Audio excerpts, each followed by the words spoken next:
Alright, let's do this. My personal top 10 S.H.Figuarts Dragon Ball figures of 2023. Let's go.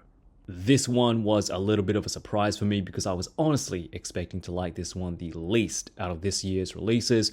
The Raditz and Kid Gohan was the release I was looking forward to the most, but ended up being my number 3 in this year's exclusives. Not that was a bad set, I just enjoyed Gohan and Majin Vegeta much more, especially with a new deco on these two. A new lick of paint and accessories can really give an older release a breath of new life, and that's exactly what it did for me with Vegeta and Gohan.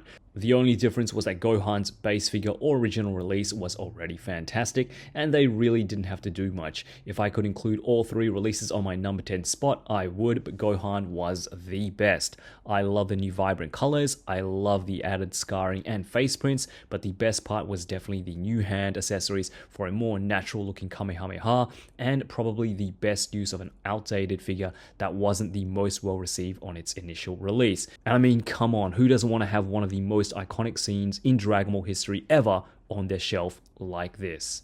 This has got to be one of the best reissues in the line, a solid original figure. Strip it down to the basics to lower the price point, give it some brand new, very manga inspired new faces to spice it up a little, and you have one hell of a release. Throw in an extra windswept in-action head sculpt as a bonus, and what else could you ask for?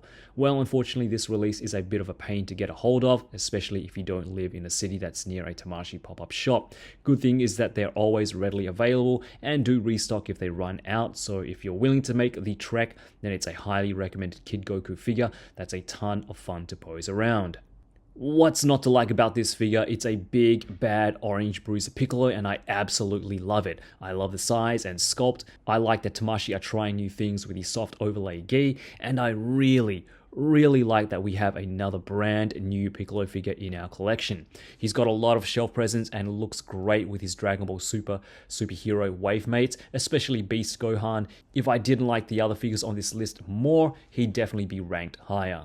So for those who watch my mid-year top 10 countdown already know how I feel about this figure, and it really hasn't changed too much since then. I really wanted to love this figure and I wanted to be at least in my top 3, but I just couldn't, especially with how close to perfect the other releases on this list turned out to be. Aesthetically and articulation wise, Future Trunks is everything I hoped it to be, but the unfortunate QC was just a wet blanket on what could have easily been a stellar figure, not just to look at, but to pose as well.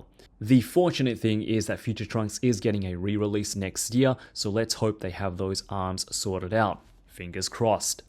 Can you believe we got 2 different forms of Frieza this year with 2 more coming next year?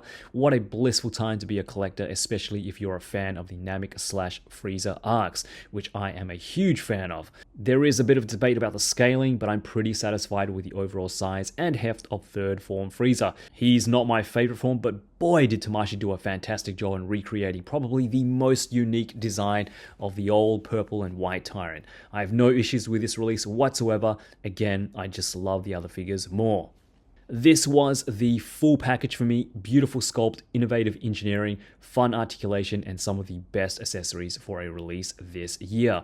We've been waiting for a Makanko Sapo effect for the longest time, and even though we didn't get with Piccolo, this beautiful effect piece is just as impressive. Beast Gohan was one of the few releases that I doubled up on this year, and I'm glad I did. What a beast of a figure, pun intended.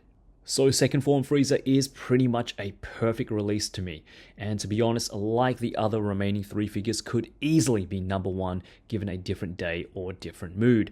This is peak Figuarts and a spot-on recreation of the anime source material to 1/12 scale action figure form.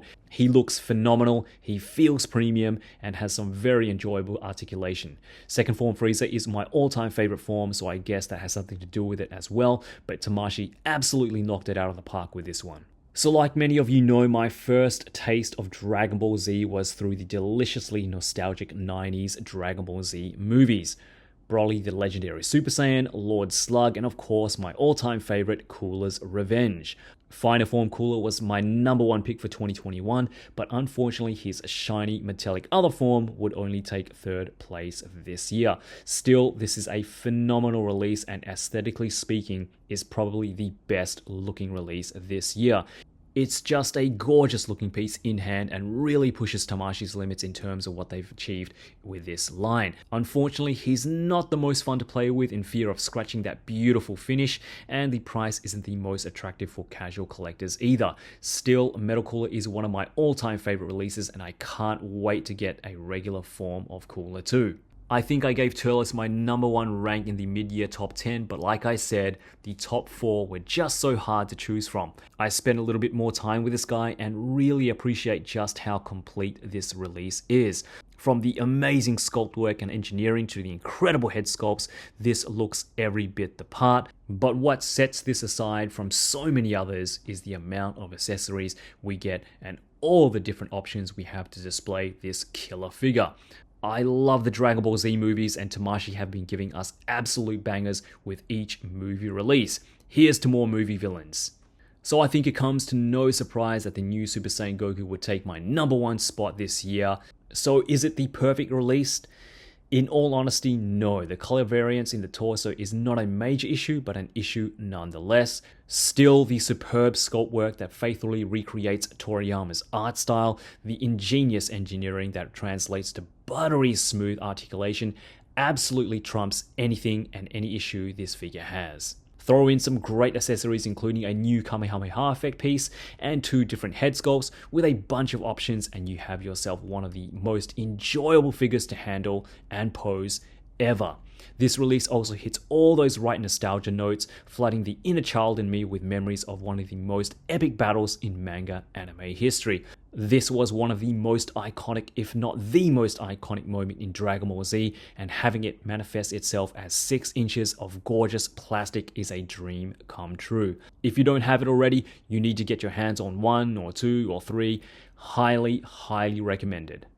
And that's it guys, my top 10 S.H.Figuarts Dragon Ball releases of 2023. What was your top 10 for this year? I'd love to know, so please sound off in the comments. What a year it's been. Tamashii just keep upping the ante, and every time I feel it can't get any better, well, it does. It's crazy to think that we have confirmed releases up until September next year, but 2024 is shaping up to be another stellar year with the likes of Mecha Frieza, Cell Saga Gohan, Full Power Frieza, Kiwi, and a lot more. I look forward to sharing every new exciting release with you guys next year, bring you the best videos I possibly can. Thank you so much for all your likes, comments, shares, and support throughout 2023. I'm always so grateful to have such passionate supporters. So before we head off into the new year, make sure you take some time away from work or school or whatever you're doing. Spend some time with your family and loved ones. Take good care of yourselves. And as always, yoroshiku. See you guys in 2024.